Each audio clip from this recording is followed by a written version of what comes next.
Bonjour tout le monde et bienvenue dans cette deuxième numéro de notre série consacrée aux palmiers.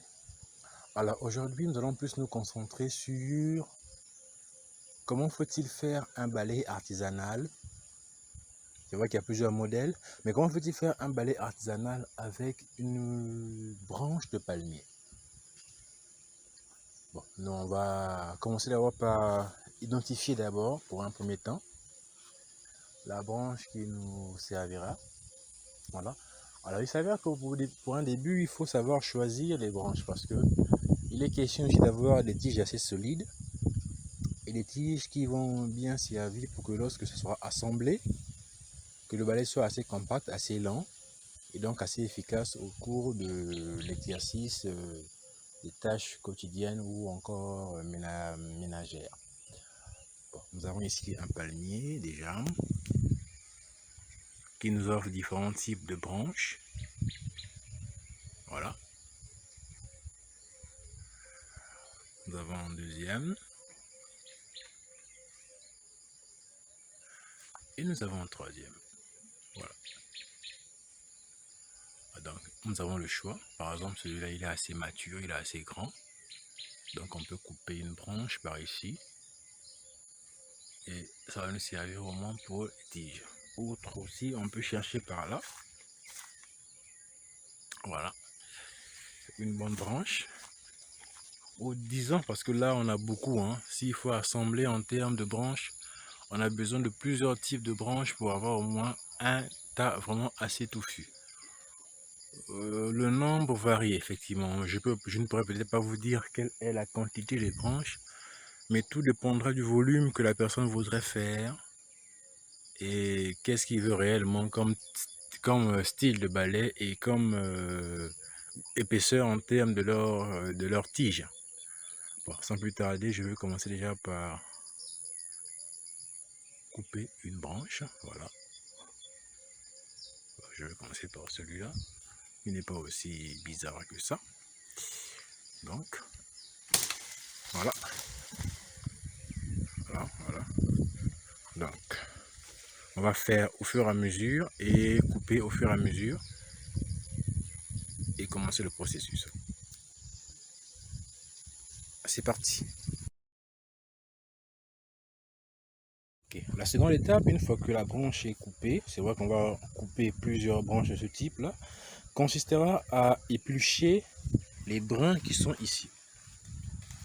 Les couper au fur et à mesure afin de faire un tas et par la suite non, les dresser et donc commencer par les peaufiner à travers soit une machette, une lame de couteau, autant pour moi, ou encore autre objet tranchant. Donc, on continue. Alors, une fois fini, vous avez ce style de feuilles que vous obtenez et vous devez maintenant commencer par les entretenir. Comme je vous ai dit, soit à travers une machette, soit à travers une lame de couteau et autres. Moi, par exemple, dans mon cas, moi j'ai une machette et donc j'entretiens ma tige, je la polis, j'enlève tout ce qui est feuilles et tout ce qui tourne autour. Voilà. Voilà, tout simplement. C'est un travail de longue haleine. Voilà. Un travail de longue haleine. Voici à quoi ressemble ma tige. Donc, je ne sais pas si vous voyez, c'est une tige que j'obtiens. Et cette tige-là doit être un assemblage de plusieurs tiges pour faire former un balai. Donc, autrement dit, tout ce qui est en bas, et donc c'est même peu, il faut encore rajouter encore et encore et encore et encore et encore de façon assez suffisante pour obtenir à la fin un résultat qui va ressembler plutôt à ça. Donc, vous avez ici déjà un balai artisanal, voilà, qui vous servirait déjà pour nettoyer la poussière et autre chose sur n'importe quel type de sol. Vous pouvez l'utiliser sur la terre, voilà, sur une dalle, comme là, présentement parlant. Voilà, vous voyez, sur les carreaux, voilà. et sous haute surface. C'est possible de le faire. Ok, voici la première étape de ce que peut offrir déjà, on va dire, un premier style de balai. Parce que nous avons plusieurs types de balais. Là, c'est le balai du sol. Pour ceux-là qui ont une mobilité assez légère, voilà.